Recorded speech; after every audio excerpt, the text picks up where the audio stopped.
Welcome everyone to explore the Haggadah. What we're going to be learning through the Haggadah in depth, using the Mefarshim, the commentaries, to really understand what we're saying, to really understand the depth and the greatness of the night of Pesach, the opportunity that we have to all go out of Mitzrayim. Of course, the Seder is not just about remembering something that happened thousands of years ago. It's about re-experiencing, going out of our own Mitzrayim and becoming closer to Hashem. So we're going to be focusing on the section of the Seder called Maggid, where there's a mitzvah to tell the story of going out of Egypt, of the Exodus from Mitzrayim.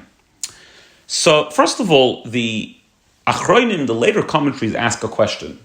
Seemingly, we have an obligation every single day of the year to remember the going out of Egypt. It's one of the things that we remember every day. We do that in the third paragraph of Shema, where we mention the going out of Mitzrayim. So what's the difference between the night of Pesach and every other day of the year and night of the year? So the Panim Yofis explains that on the Seder night, the main mitzvah is to tell the story of going out of Mitzrayim at great length. B'harchava, with mefarshim, with commentary, the miracles, the story, in depth. On a regular day, we just mention Yitzias Mitzrayim, the going out of Egypt. On the night of Pesach, we actually go in depth into the story and we tell it for a very long time. In the Chassam Sofer, he explains that all the rest of the year, a person can fulfill this mitzvah by thinking about it. On the Seder night, we have to actually talk about it. The Minchas Chinuch explains that all the other days of the year, we have to mention to ourselves the going out of Mitzrayim, but there's no mitzvah to tell our children. On the night of the Seder, the main mitzvah, in fact, is Haggadah lebinchas, to teach our children, is to impress upon the next generation this story of Yitzias Mitzrayim. Reb Chaim Brisker explains three differences between the Seder night and every other night. That in the Seder night, you have to do it in a way of question and answer. In fact, even if you're having a Seder by yourself, you have to ask the manishtana, you have to ask the questions, and then we answer the questions through telling the story. On the second night, the second answer is that on the Seder night we have to tell the entire story, what's called maschil bignus u'misayim b'shvach, which means to start off with the sad part of the story, the hardships, and end off with the praise, with the geula, with the redemption. And the third thing he says is that in the Seder night we have a unique obligation to talk about the three mitzvahs of Pesach, Matzah, and Maror, the Paschal Lamb, the Matzah which we eat, and the Maror we eat, and to give the reasons why we do that. That's a unique obligation for the Seder night. Another question that the Mefarshim, the commentaries, ask is, why is there no bracha on this mitzvah? So generally speaking, whenever we do a mitzvah, most of the time, we make a bracha. For example, we just came from Purim. When we hear the Megillah, we say, Asher kedishanu v'mitzvosav v'tzivanu al mikra Megillah. Hashem commanded us to hear the Megillah, to read the Megillah. This is a mitzvah d'oraisa, it's a biblical obligation, v'Haggadah levincha, to tell the story of going out of Mitzrayim. Why is there no bracha like all other mitzvahs? So the Rashba explains, because there's no exact shear, there's no exact measurement of what I have to say. Generally speaking, when we make a bracha on a mitzvah, it's when the mitzvah is very defined. You do something, it begins and it ends, and you fulfilled your commandment. A mitzvah which is really sort of all over the place, it doesn't really have a beginning, doesn't have an end. You can talk about the story going out of Egypt for hours, you could talk about it for very little and still fulfill the mitzvah, so therefore there's no bracha on that mitzvah.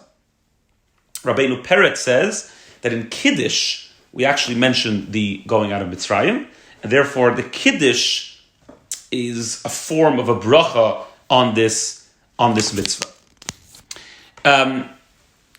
The Chidah explains a beautiful reason, and I think we can perhaps take a lesson from this, that the reason why we usually make a bracha is that we should know and show everyone that we're doing this mitzvah for the sake of Hashem. So for example, if we're sitting in a sukkah, you could be sitting outside in a hut, enjoying the good weather, or you could be doing it to fulfill the mitzvah of Hashem.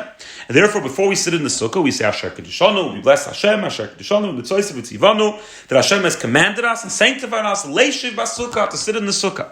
So we're making it very clear that we're doing this for the sake of Hashem. But the mitzvah of Haggadah, the mitzvah of telling the story of going out of Mitzrayim, I don't need a bracha to show me that I'm doing it, l'shem shamayim, that I'm doing it for the sake of Hashem. The whole mitzvah is to praise Hashem. In other words, the experience of the Seder is one big connection, is one big bonding, one great praising of Hashem throughout the whole thing. That is the experience of the Seder. Just like, for example, benching. Benching, Birchas Hamazon, after we eat bread, is also a mitzvah. But we don't make a bracha on benching. Why? Because the whole benching is praising Hashem. Again, I don't have to make a bracha before I do that. The Sfas Emes is a beautiful answer. He says, when we make a bracha, we say Asher Kedishanu b'mitzvaysav vitzivanu. We say Hashem has commanded us to do this, which implies that if we weren't commanded, we wouldn't do it.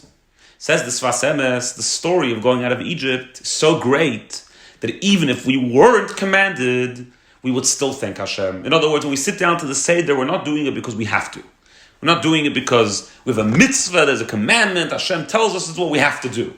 We're doing it because it's automatic. When we remember the story of going out of Egypt, when we remember the story of Yetzias Mitzrayim, and especially when we understand what it really means on a spiritual level, we do it automatically. We want to tell the story. We want to experience this. We want to praise Hashem. It's not something vitzivonu. It's not something we need to be commanded to do.